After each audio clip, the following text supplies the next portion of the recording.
Alors, bonjour tout le monde. De manière très brève, je veux revenir sur un élément du sondage d'hier qui a été peut-être un peu moins mis en lumière. Le fait que lors du Conseil national, il y a quelques jours, du Conseil national du Parti québécois, nous avons proposé un gel de l'immigration temporaire, le temps que Québec s'entende avec le fédéral, parce que c'est ce qu'on nous dit là, qui arrivera, s'entendre sur un plan de réduction de l'immigration temporaire.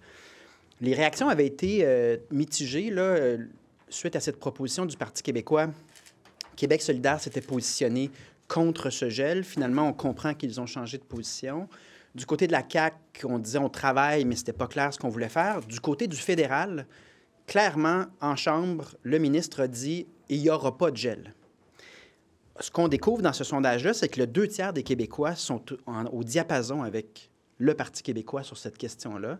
Et chez les francophones, 74 % des francophones au Québec pensent que dans l'intervalle, il faut geler l'immigration temporaire. Donc, on attend toujours que la CAQ nous dépose son plan là, de réduction des temporaires, mais on souligne cet aspect-là du sondage qui démontre que c'est une proposition qui est parfaitement acceptable et que ce serait une mesure transitoire cohérente avec les déclarations du gouvernement, comme quoi c'est un aspect sur lequel il faut trouver le juste équilibre.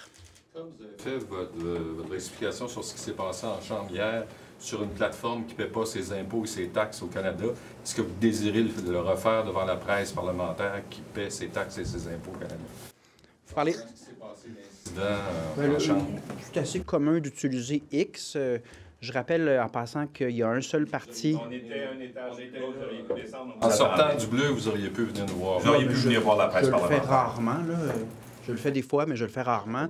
Mais juste rappeler que sur les questions des médias sociaux, nous sommes toujours le seul parti à ne faire aucune publicité sur Meta, pendant que les autres ont tous laissé tomber. Là. Chercher, on n'en fait pas. Par contre, si on n'utilise pas X, là, on se trouve vraiment en situation de désavantage, qui est déjà le cas. Ceci étant, je pense qu'on a dit ce qu'il y avait à dire sur ça. Parfois, au Salon Bleu, les esprits s'échauffent. Puis, j'ai dit ce que j'avais à dire. J'ai retiré rapidement mes paroles et je pense que c'est ça. Qu'est-ce que vous faites du fait que... Parce qu'hier, moi, il y a une autre question que je voulais vous poser qui, moi, personnellement, je trouve importante.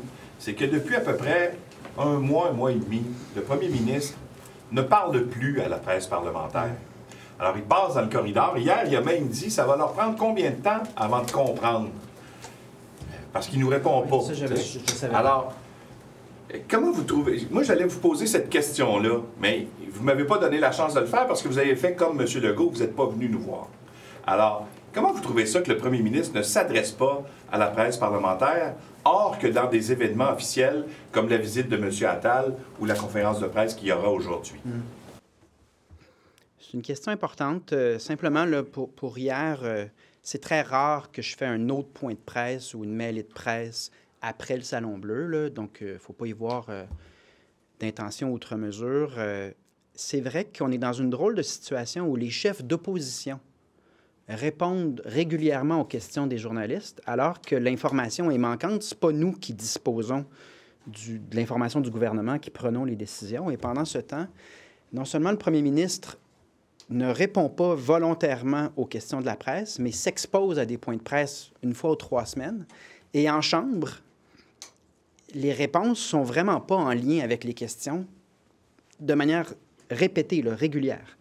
Donc, ça devient un problème de reddition de comptes. Et vous le voyez au crédit aussi, c'est une mentalité à la CAQ de prendre un peu à la légère la reddition de comptes. Je voyais Mme Guilbeault fouiller dans son sac. Je ne sais pas ce qu'elle cherchait pendant qu'elle répondait à mon collègue Joël Arsenault, mais les questions sont très importantes. Et il y a cette désinvolture de dire, ouais, moi, la reddition de comptes, on a le pouvoir, mais on ne vous doit pas des réponses outre mesure. Et lorsque ça vient d'en haut, c'est-à-dire du premier ministre, bien, on voit aussi que pour l'ensemble des ministres, il y a cette légèreté-là.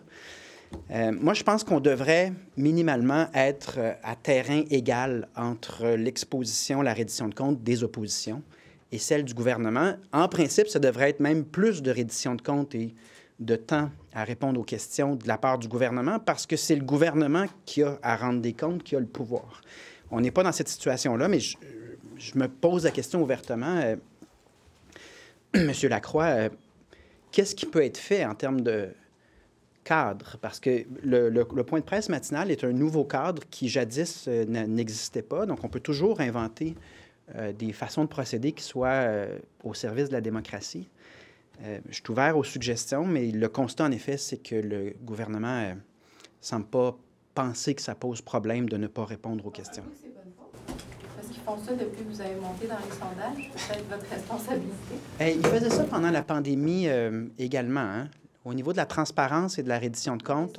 Il y avait une conférence de presse d'une heure et quart à tous les jours. Ça, sur l'absence de... Mais l'inverse, je m'excuse, je me suis mal exprimé. Les ministres étaient introuvables pendant la pandémie. Il n'y avait que ce point de presse-là. Mais il y avait cette question-là qui avait été soulevée par la presse à l'époque. Moi, je suis ouvert à réfléchir à comment on rend ça le plus démocratique et équitable possible, de manière à ce que... Justement eu l'occasion de poser des questions tantôt, parce que comme Louis le soulignait, il y a eu une annonce cet après-midi. Donc, on sait hein, que les espaces bleus sont passés à la trappe, là, et apparemment, il y aura plusieurs millions de dollars d'annoncés pour un espèce de musée de l'histoire. Qu'est-ce que vous pensez de ce dossier-là? Bien, moi, j'ai été frappé par le document caviardé, entièrement caviardé, puis je ne vois pas sur quelle base juridique des demandes d'accès à l'information aussi évidentes sont cachées. Et ça aussi, c'est un autre aspect sur lequel on s'est déjà penché, mais qui va devenir un de nos engagements en campagne électorale, c'est-à-dire la réforme de l'accès à l'information. On ne peut pas vivre dans un gouvernement qui a à ce point la latitude de tout caviarder sans avoir à justifier, sans qu'il y ait de regard objectif sur s'il y a lieu ou non de caviarder, ce qui rend le travail des journalistes très difficile. Si le pont de l'île d'Orléans, vous avez vu peut-être le résultat du sondage ce matin, une majorité de Québécois qui seraient d'accord avec l'imposition d'un péage pour les non-résidents. M. Paradis, vous en pensez quoi? Oui, je serais curieux de savoir qui a commandé ce sondage-là. Bon, mais pour nous, là, fausse bonne idée. C'est quand même 2,7 milliards de dollars de l'argent des contribuables qui est utilisé pour construire ce pont-là. Je pense qu'aujourd'hui, on lit même une étude ou un expert qui se prononce, qui dit que, compte tenu du montant du pont, du nombre d'usagers du pont par jour, il faudrait une tarification extrêmement élevée qui deviendrait prohibitive.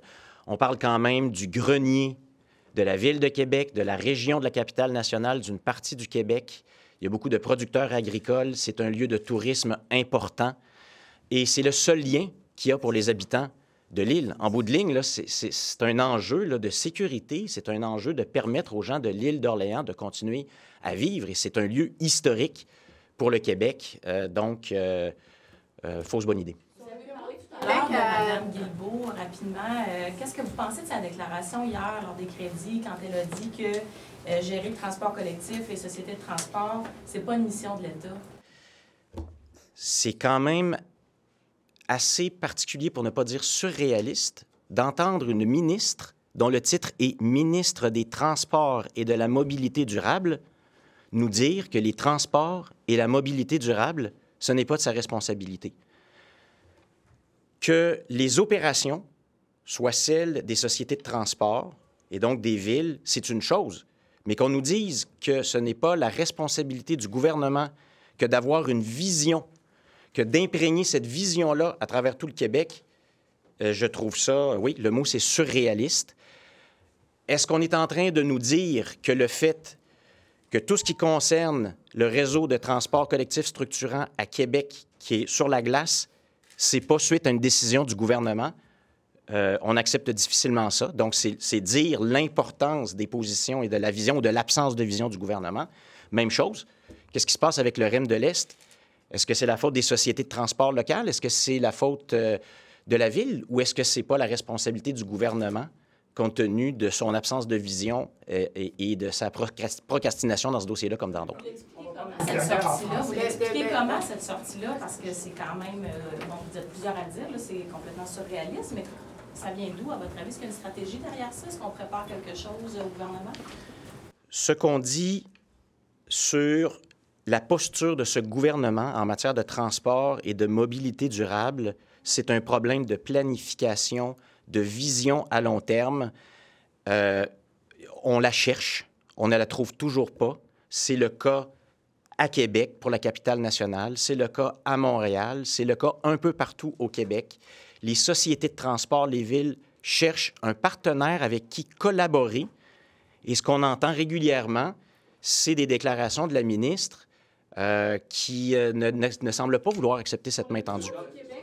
Qu'est-ce que vous demandez à Mme Biron? Est-ce qu'elle doit arrêter les allers-retours? Est-ce qu'elle doit renoncer à en ouvrir un bureau? Est-ce qu'elle doit repousser? C'est quoi votre demande à la ministre? La prudence, actuellement, la prudence. C'est de la prudence. Quand la ministre nous dit que de continuer l'ouverture de ce bureau-là comme si de rien n'était, ça n'envoie pas de signal, puis c'est la normalité, là, il y a un problème. En diplomatie, en relations internationales, chaque geste qu'on pose, chaque mot qu'on utilise a son importance. Le fait de continuer comme si de rien n'était, alors qu'il y a un conflit armé qui, selon les chiffres de l'ONU, fait des dizaines de milliers de victimes civiles, il y a un problème. C'est la prudence. Est-ce qu'elle doit mettre fin aux allers-retours du délégué? Est-ce qu'elle doit renoncer à ouvrir un bureau? Il faut suspendre les activités de déploiement sur le terrain du bureau du Québec à Tel Aviv tant qu'il n'y aura pas de cessez-le-feu, tant que la situation n'aura pas été stabilisée sur le terrain. C'était d'ailleurs la position initiale de la ministre l'automne dernier. Elle demande un cessez-le-feu, mais de l'autre côté, elle ouvre un bureau. Est-ce que c'est cohérent à votre avis? Je vous invite à regarder les échanges que nous avons eus avec la ministre Biron hier à l'étude des crédits. Je pèse mes mots, mais elle s'est emmêlée dans ses explications sur la vision de ce bureau-là, sur les orientations de ce bureau-là et surtout sur la façon dont il est déployé.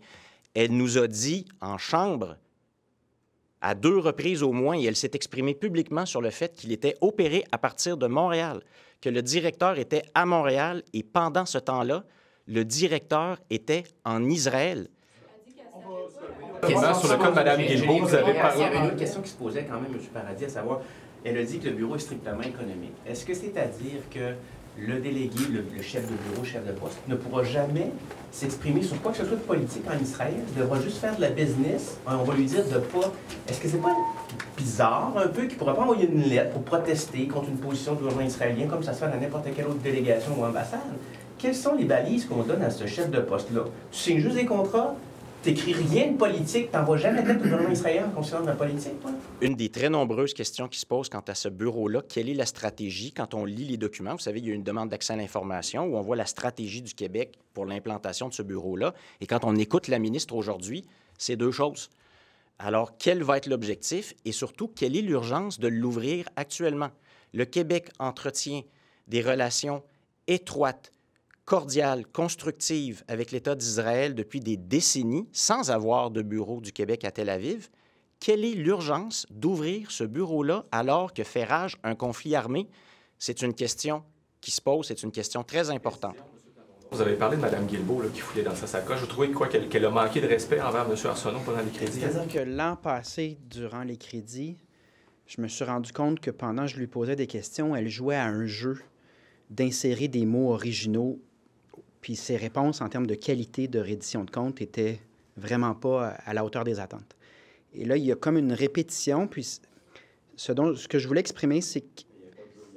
Non, ce que je veux dire, c'est que c'est une répétition de cette posture de désinvolture, là, de regarder le processus de reddition de comptes comme quelque chose de fastidieux ou de peut-être pas aussi important que ça ne devrait l'être. Et la question venait sur le premier ministre, c'est-à-dire que l'exemple part d'en haut. Le premier ministre ne se sent pas la responsabilité ni de répondre aux journalistes, ni de répondre aux partis d'opposition en Chambre, ni de minimalement faire une fois semaine l'exercice de se rendre disponible. Donc, l'exemple part du premier ministre, mais ce que je voulais faire comme point, c'est que ça semble aussi être partagé par les ministres qui suivent l'exemple.